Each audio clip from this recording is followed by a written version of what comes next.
You're so gloomy. We don't need you here. My boss, a woman who didn't know much and didn't care to learn, belittled me. I sighed, looking at her smug face. Well then, I quit, I said, and left the company. Months later, I ran into that awful woman again.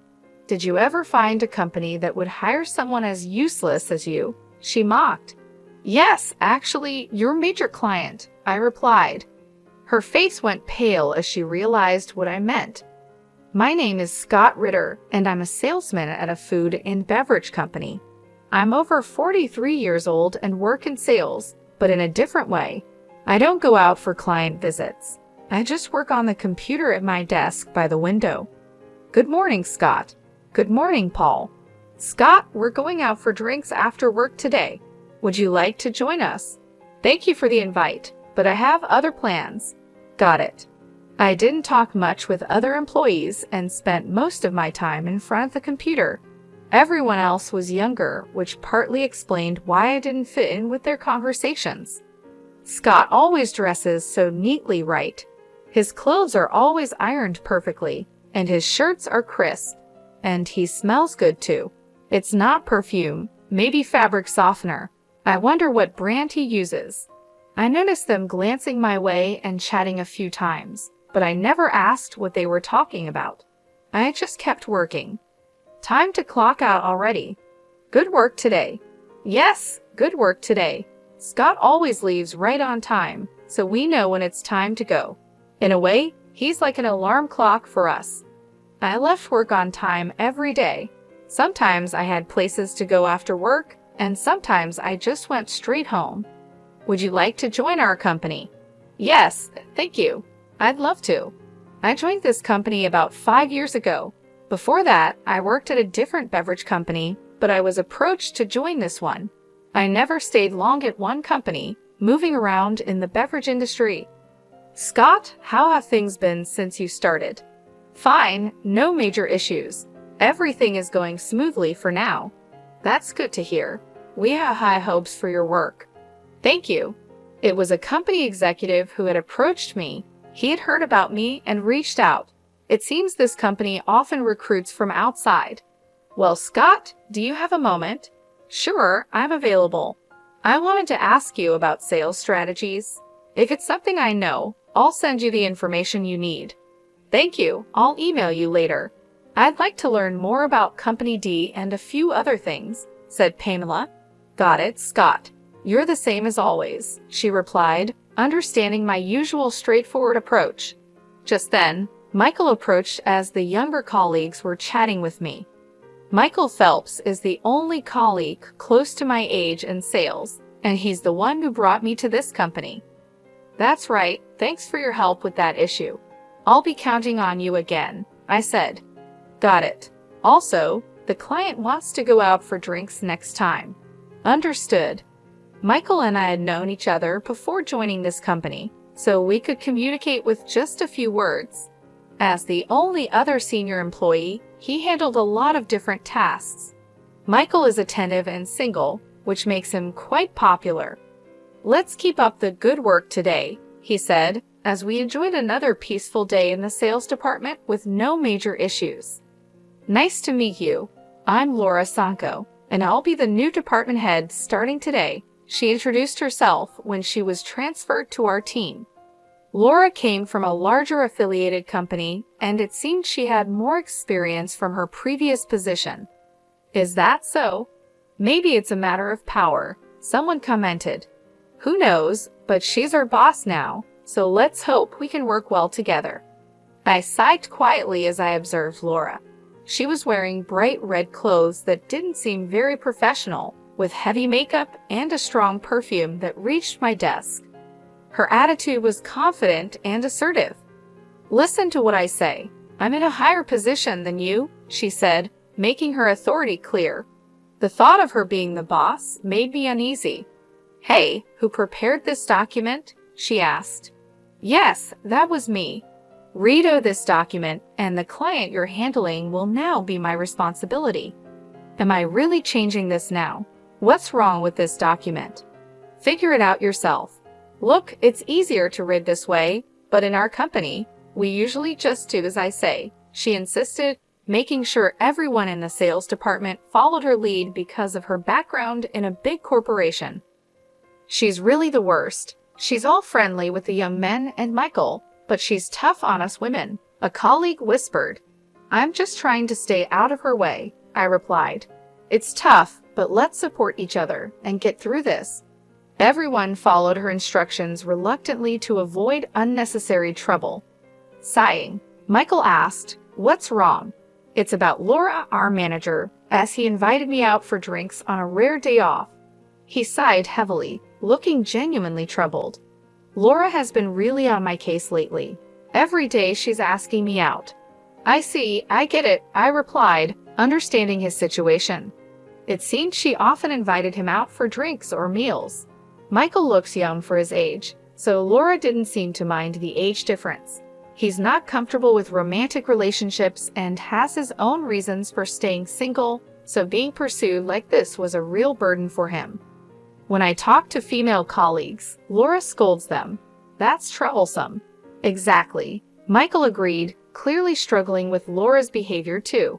He sighed wearily. "Upper management isn't much help either." "Yeah, I tried talking to them once, and they were pretty indifferent about it. It's really affecting me. The whole atmosphere in the sales department has changed. Who knows what will happen next?" As expected, the sales department went from being peaceful to tense.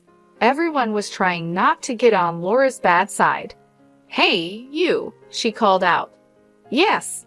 Don't just sit at your computer all day. Get out and work." "I am working though. I've told you to go out and visit your clients. Since I've been here, I haven't seen you leave the office even once. And yet, you're always dressed up." That's when Laura started targeting me. She glanced at my computer, clearly not understanding what I was doing. "You're not doing any work, are you?" "I am doing my job." She thought I was slacking off.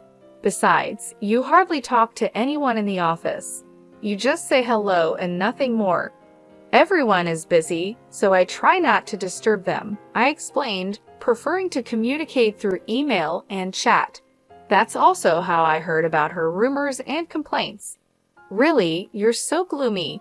You're in sales, but you're glued to your computer, not going out for field work, not interacting with other staff. And you're always dressed in mismatched clothes, leaving right on time. Are you taking your job lightly?" Laura seemed to really dislike me, constantly picking on me and making snide remarks. "Scott, are you okay?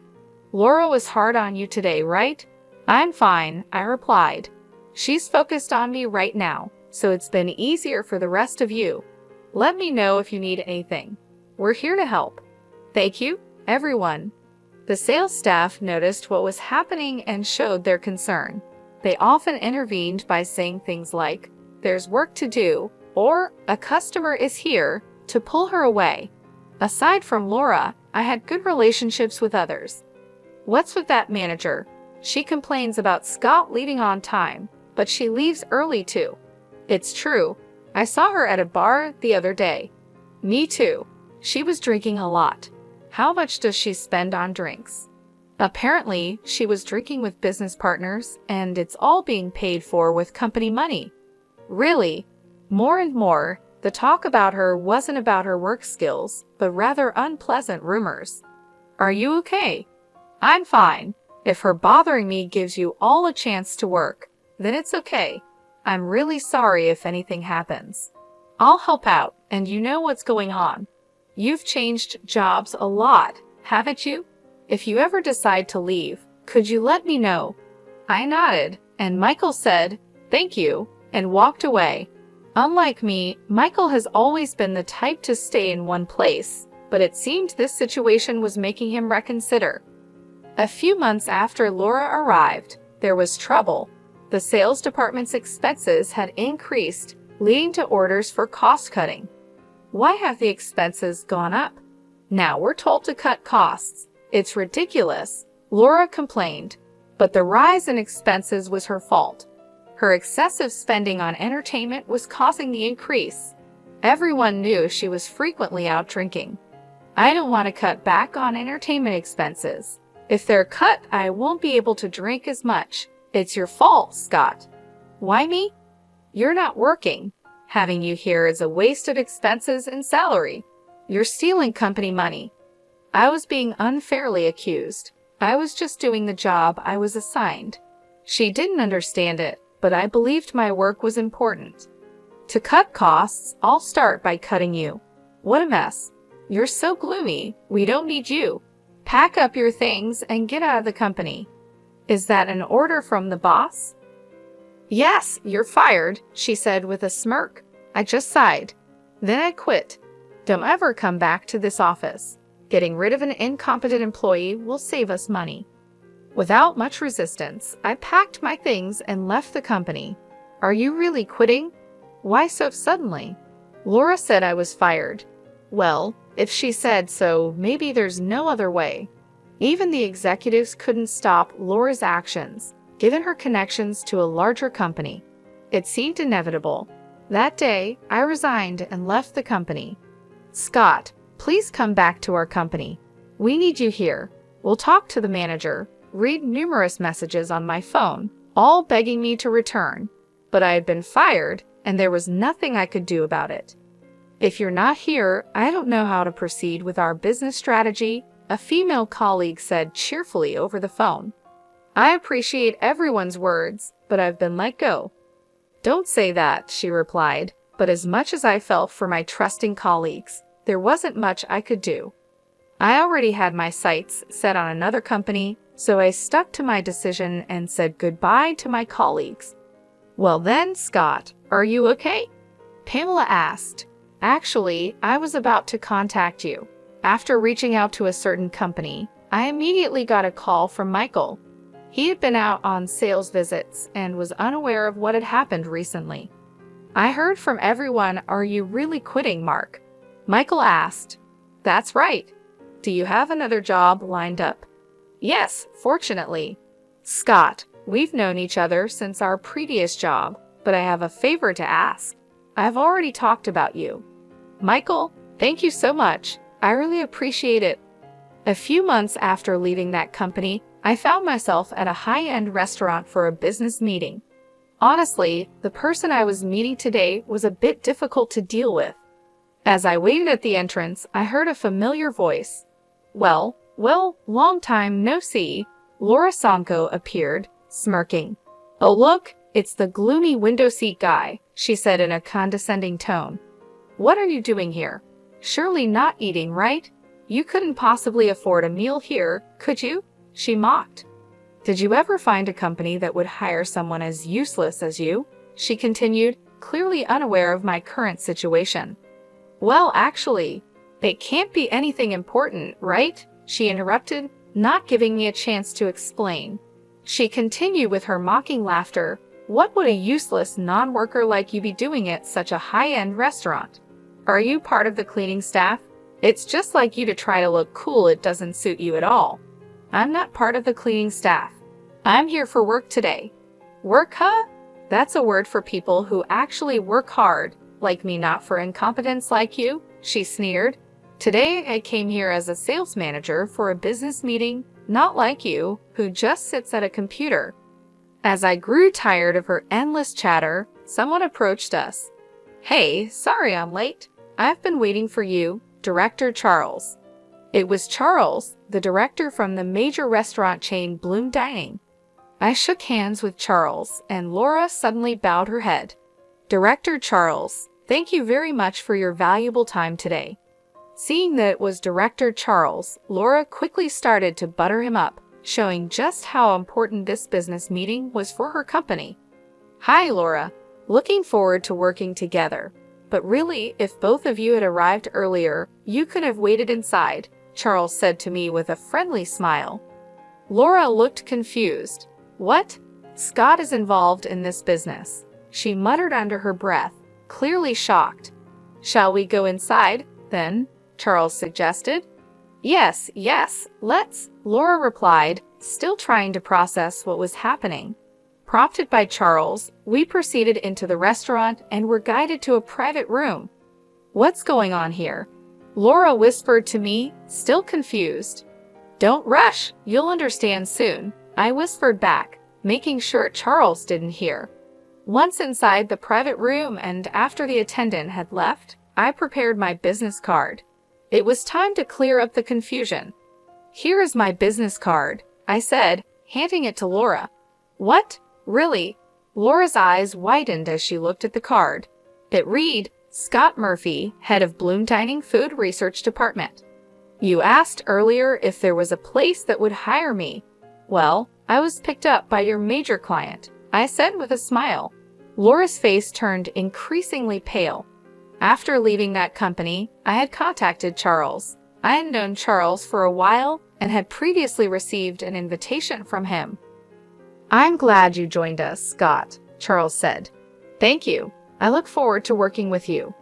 The pleasure is ours. We're grateful to have someone with your talents join us. We'll be counting on you.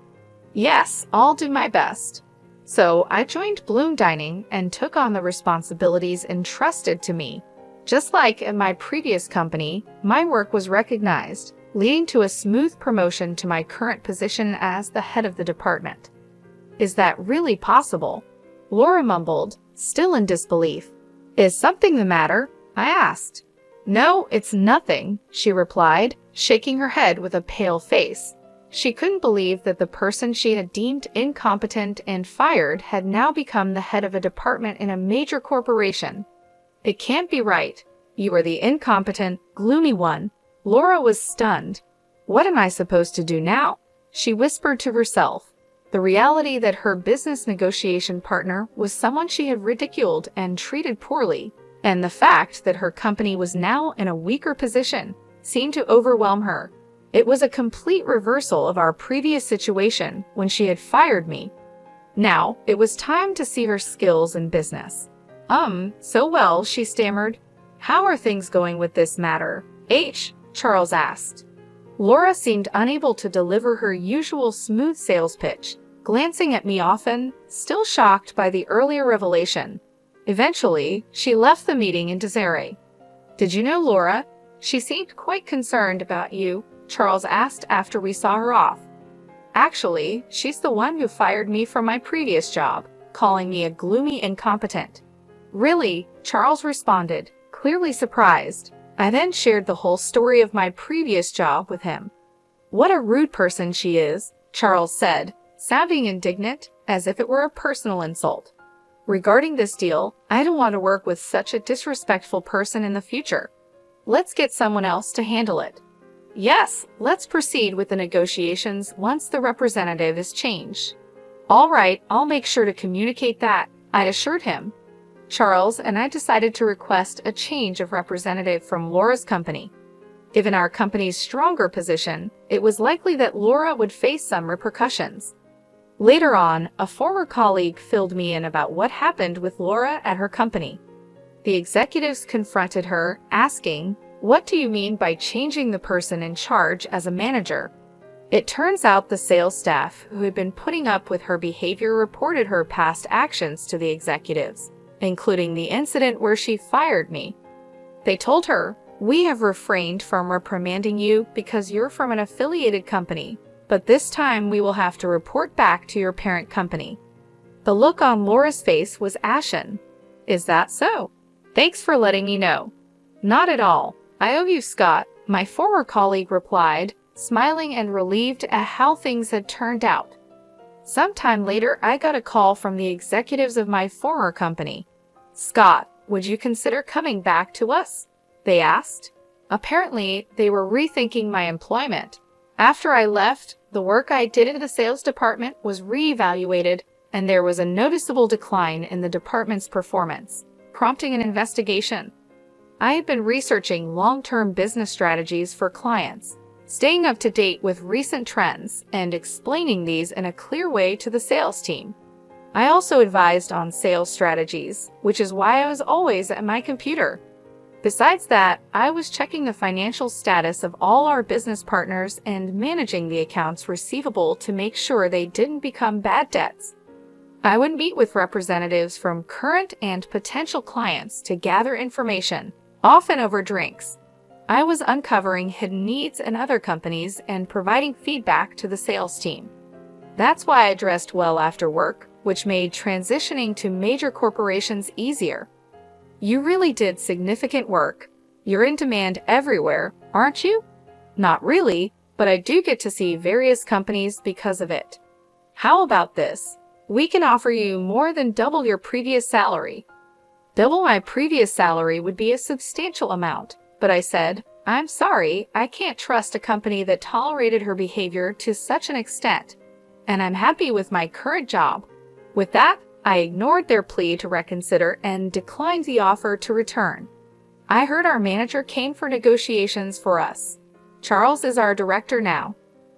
Oh, my apologies. Michael was the first to approach me with this news. When I was fired, Michael decided to switch to Bloom Dining and joined the sales team after me.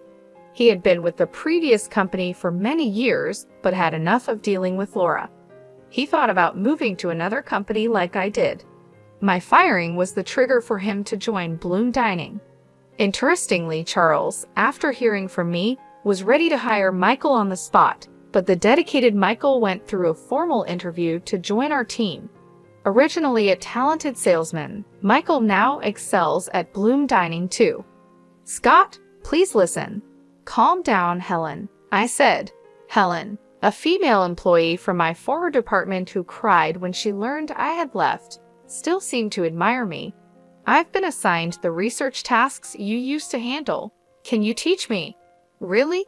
Taking over the tasks from a company I left is, please, I really want to improve our sales.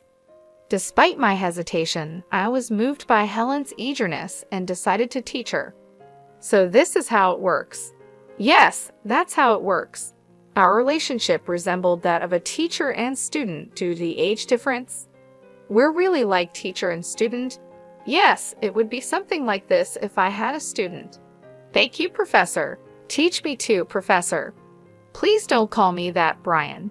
When we met occasionally for lessons, another former colleague, Brian, wanted to join, eager to learn my sales techniques. I thought, with these two, that company will be okay. I was relieved to see them positively trying to learn, just like before. They could form a great team, much like Michael and I did in the past.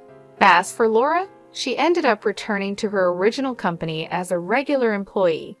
However, her lavish lifestyle and love for drinking couldn't be supported by her regular salary, so she secretly started working at nightclubs.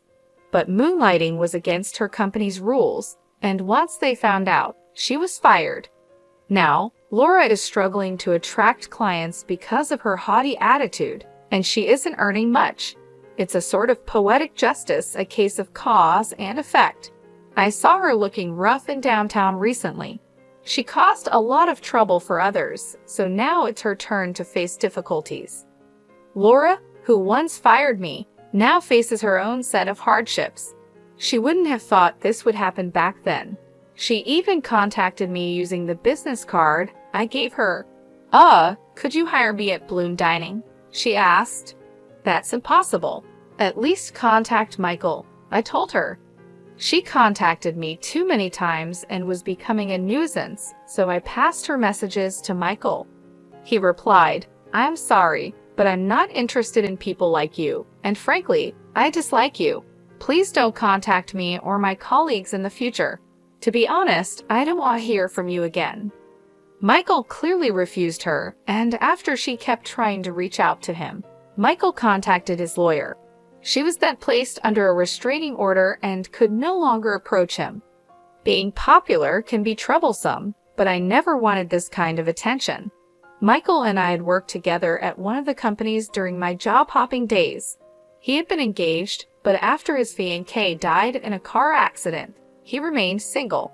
Since then, he understood the nature of my work and began relying on me. Now, he's thriving as a skilled senior in sales. Meanwhile, I'm grateful to be using my skills at Bloom Dining, where I conduct research with a more generous budget than before. Thanks to my efforts, Bloom Dining's default rate decreased significantly, and we were able to understand our clients' needs in more detail, leading to increased contract rates. It was definitely the right decision to bring you on board. You've made a significant difference, Charles said. I'm glad to be of service to the company. Everyone praises you. They said contracts became much easier to secure because you identify the needs so precisely. That's good to hear. I just did what I could. I'm really glad I joined this company. Meanwhile, back at my former company, I heard that Helen had taken over my research tasks and was doing a great job. Brian informed me her research skills are second only to yours, Scott. Is that so? She did learn quickly. When I was teaching her, I thought, I can't let her outdo me. Brian chuckled, feeling motivated by the competition. It seems they've become good motivators for each other, and their research efforts have helped stabilize the sales department. Helen is like Scott's student. Her methods are just like yours. And you, Michael, you've been teaching Brian, right? That's true. While I was teaching Helen, Michael also gave advice to Brian whenever he could. Looks like it's time for a generational shift. Maybe, but since we're at different companies, we'll stay rivals for a while longer. Indeed, we can't afford to lose. Flashy jobs are easily noticed from the outside, but the supportive roles behind the scenes are just as important for a company's growth. While some in sales secure contracts, it's the administrative staff who provide crucial support. Cleaners keep the office and common areas tidy, contributing to the overall function. An organization can grow because it has employees fulfilling various roles. It's often unclear who is doing what and how they contribute to the work. However, it's important to approach each role without prejudice and strive to understand the contribution of each member. Leaders, especially, should never forget this.